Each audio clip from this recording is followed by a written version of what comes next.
Dear friends in Christ, I wish you all the blessings of the solemnity of the Most Holy Trinity. Today's feast reminds us of the central point of our faith. That is, there is only one God, but the one God is of three persons: Father, Son, and the Holy Spirit. Belief in the triune God is the most important feature of our Christian faith. The readings of today's Holy Mass present to us the practical consequences of believing in the Trinity, rather than getting into the theological or philosophical analysis of the concept of Trinity. The readings are: first reading taken from the book of Deuteronomy, chapter 4, verses 32 to 34, and verses 39 and 40. The second reading taken from the letter of St. Paul to the Romans, chapter 8, verses 14 to 17. The Gospel passage is Matthew 28, verses 16 to 20. In our reflection, we shall look into all the three readings. Let's start with the Gospel passage. There are just 5 verses in the pericope. The first 2 verses, that is verses 16 and 17 of chapter 28 of Matthew, describe the situation. The 11 disciples come together on a mountain in Galilee.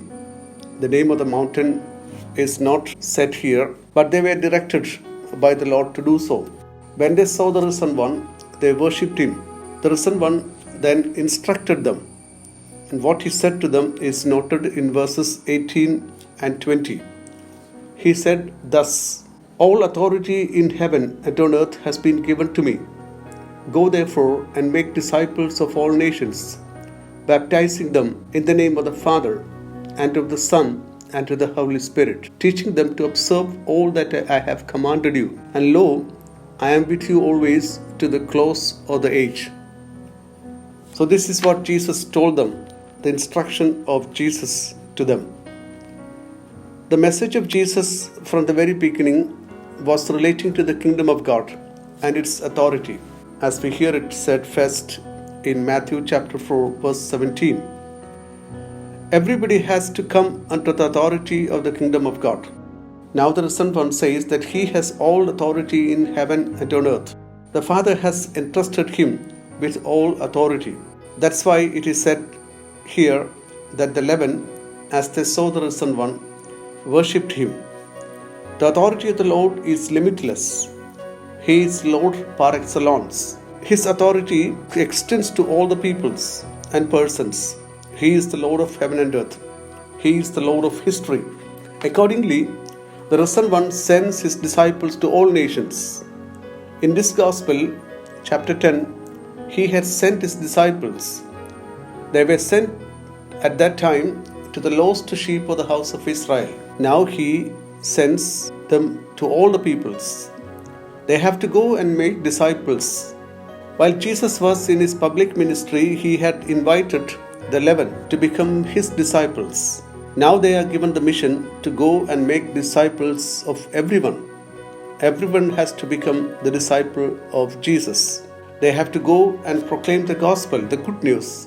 The proclamation of the gospel should lead to the transformation of the listeners into followers of Jesus, into people taking his teaching as guideline for their lives. They have to become persons who are fully related to Jesus, persons who take Jesus as their Lord and Master. He will be their sure guide, as he knows the right destiny to which they are journeying, and as he knows the right way to the destiny. This fact will transform their lives. It is now through the ritual of baptism that the ones transformed become counted among the followers of Jesus. Baptism is in the name of the Father, the Son, and the Holy Spirit. It's only here in the New Testament that there is the baptismal formula. That means this formula must have been present or prevalent in the early church before the writing of the Gospel of Matthew. And the persons who got baptized had already acknowledged God as Father, Son, and the Holy Spirit. In fact, Jesus had brought a new outlook about God, new perspective about God.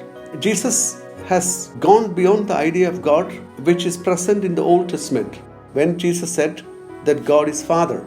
How God was known in the Old Testament is presented in a summary form in the first reading we hear today from the book of Deuteronomy. God as the creator of heaven and earth, as God of the Exodus, liberating his people from slavery. The God of the covenant, a God who gets into a covenant with his people, a living God. Yet the Israelites could not stand before this God freely. They could stand before this God only in fear and trembling. But Jesus presented God as Father, his Father and the Father of us all. In Jesus, the Son, all could have access to the Father and stand before the Father with confidence. And the bond of relationship between the Father and the Son is the Spirit, the Holy Spirit, which is poured into our hearts as a sign of God's love, as we hear in Romans chapter 5, verse 5.